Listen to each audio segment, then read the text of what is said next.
제가 볼 때 미국의 지금 연준이나 금융 전문가, 미국 연준 재무부 백악관 경제위원회 월가의 전문가 등이 다 쫄아간 것 같아요. 그래서 요 며칠 사이에 한 2, 3일 사이에 연준이 채권 금리가 폭등했으니 금리를 안 올려도 될 것 같아라는 이야기를 계속 살살 하고 있습니다. 이러다 보니까 연준의 부의장 등 일부 인사들의 금리를 굳이 올릴 필요가 없다라는 그런 암시를 믿고 미국의 주식시장이 다시 살살 살아나는 그런 상황도 보여요. 오늘 보면 한국의 주식시장도 지금 좀 살아났지요. 그래서 전부 지금 올라가고 있어요. 코스피도 지금 55포인트가 올라갔고 800 이하로 떨어졌던 코스닥도 22포인트가 올라갔어요. 이 근원은 지금 미국의 국채 금리가 5%를 향해 가게 되면서 이제 중동 전쟁까지 터지니 연준이 살살 부의장 등 관련 인사를 통해서 비둘기적 발언을 하고 있어요. 그래서 금리 인상을 신중히 해야 된다. 이런 말을 하면서 연준의 금리 인상이 마치 이제 중단될 것처럼 하고 긴축 완화가 내년 상반기, 그러니까 금리 인하가 내년 상반기에 시작될 것 같은 암시들을 하고 있어요. 그러니까 뉴욕의 증시가 상승을 하고 있어요. 이것은 미국의 지금 미국 정부가 굉장히 쫄한 겁니다. 중동의 전쟁이 터지는 마당에 지금 여기서 금리 카드를 가지고 상식대로라면 물가가 안 잡히고 있고 최근에 이 유가를 포함한 이 물가 상승 영향이 더 강해지고 있기 때문에 올려야 되죠. 그런데 이걸 계속 올리다가는 미국 경제가 완전히 급추락 경기 침체를 면할 수가 없고 그 속에서 미국의 주가가 바닥을 칠 거고 결국 미국 부동산이나 금융들도 무너질 것 같아라고 이렇게 보이니까 여기에 이제 중동 전쟁까지 터지니까 9일날 딱 이스라엘 전쟁 터진 7일 이후에 연준에서 지금 변한 입장이 필립 제퍼슨 연준 부의장, 이 사람 흑인이죠. 채권 수익률 상승으로 가만히 놔놔도 채권 수익률이 4.9를 향해서 가고 있기 때문에 금융 긴축 효과가 채권 수익률, 채권 이자 상승으로 그대로 되고 있는 마당에 향후 통화 정책에 있어서 굳이 금리를 갖다가 올릴 필요가 없이 당분간 이런 상황을 염두에 두고 판단하겠다고 애매모호한 소리를 했는데 이것은 미국의 10년물짜리 장기 국채 금리가 지금 5%까지 가면서 사실상 금리에 대해서 기준금리보다 더 영향을 미치는 미국의 국채 금리가 이렇게 높아졌는데 이제 금리 인상의 효과가 국채 금리 상승으로 대체된 거 아니냐. 굳이 기준금리까지 올려야 되느냐. 이 말인 겁니다.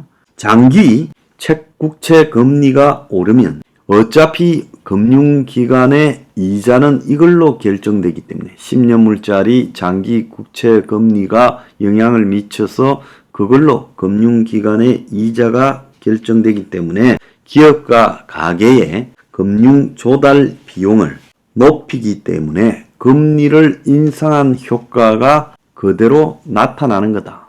굳이 기준금리를 연준이 5.5에서 5.75로 안 올려도 지금 10년물 장기 국채 금리가 10%면 은행들이 다 이걸 감안해서 자신들의 그 이자를 수준으로 정하기 때문에 실제 기준금리 인상 없이도 이 기업과 개인의 대출 이자 비용이 높아진 효과가 나타난다. 이런 이야기예요.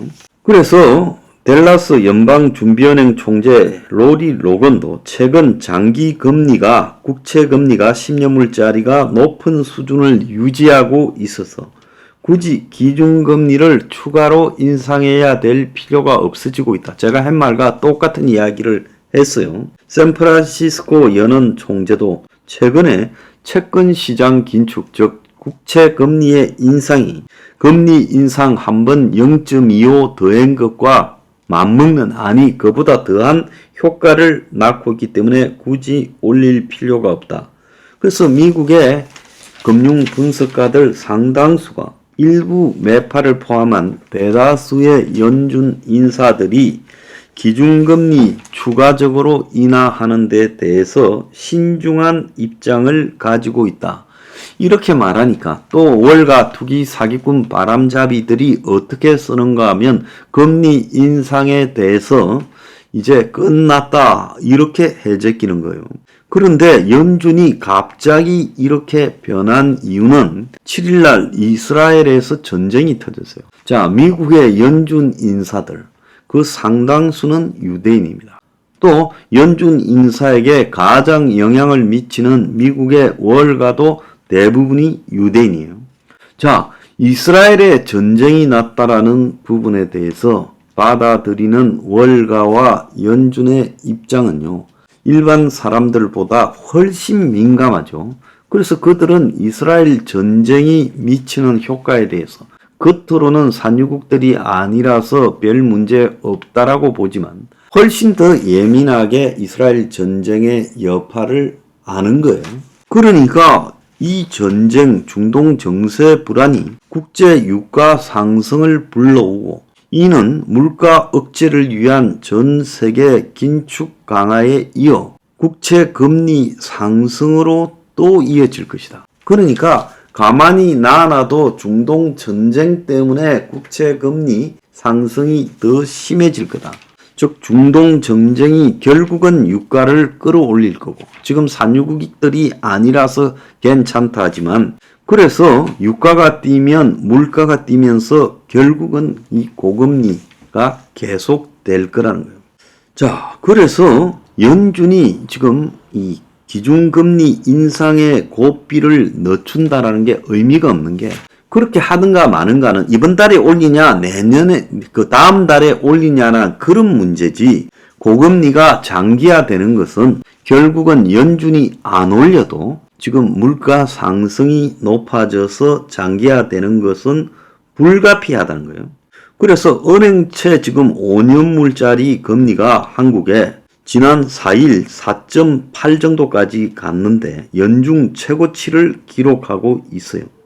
그래서 이 금리가 작년 5월에 3%였는데 지금 4.8까지 가버렸어요. 이달 들어서 연준이 금리를 올리겠다라는 그런 매파 신호가 있었고, 신년물 국채 금리가 4.8까지 올라가면서 이제 고금리가 미국이든 신흥국이든 장기화되는 것은 추세가 되어버렸고, 그래서 한국도 지금 이 고금리 장기화 추세를 받아들이고 있다는 거예요. 그리고 이스라엘에 대한 강한 그 염려 외에 이들이 또 하나 미국 연준이 우려하는 것은 경기 침체가요, 지금 너무 심각하게 다가올 것 같다라는 걸 알기 때문이에요. 금리를 올려서 경기 침체가 완전히 가시화되면 자기들이 책임을 져서 그 여러 가지 추궁을 받을 것이기 때문에 경기 침체의 책임을 안 지려고 저러는 거다.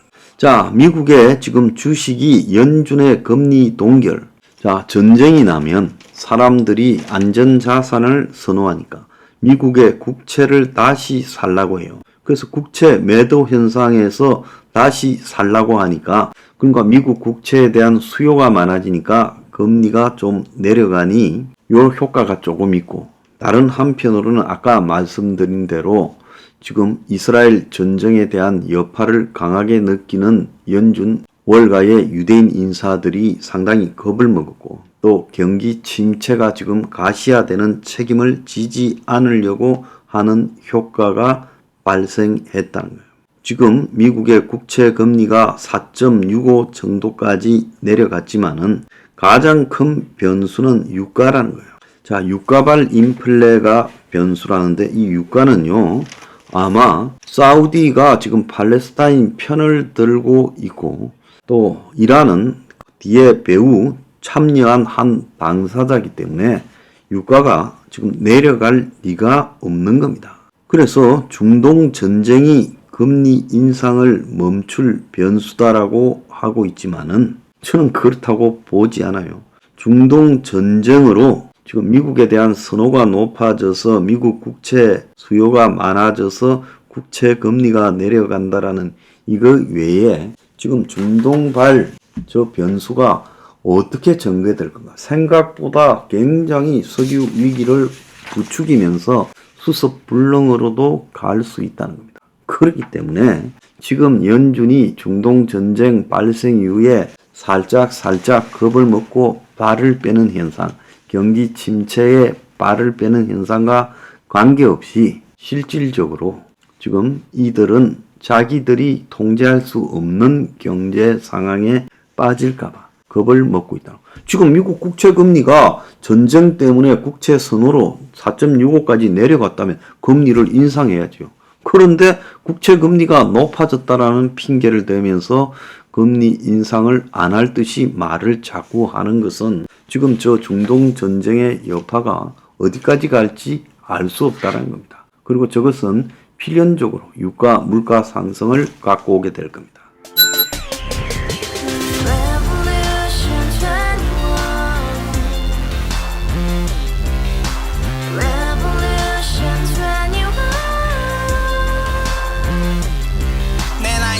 월세 30 코인빚만 300 서울에 온지 벌써 10년 아둥바둥 버텼지만 여전히 난 반지 하에 제왕 곰팡이 연문제약 내 미래는 깡통망통 완전히 폭망 고시원 창문만큼 작아진 내 꿈 연애 결혼 내 집 모든 게 헛꿈 1년 전 떠난 여친 울며 말했지 같이 써봤자 평생 가본 게 꼭꼭꼬라지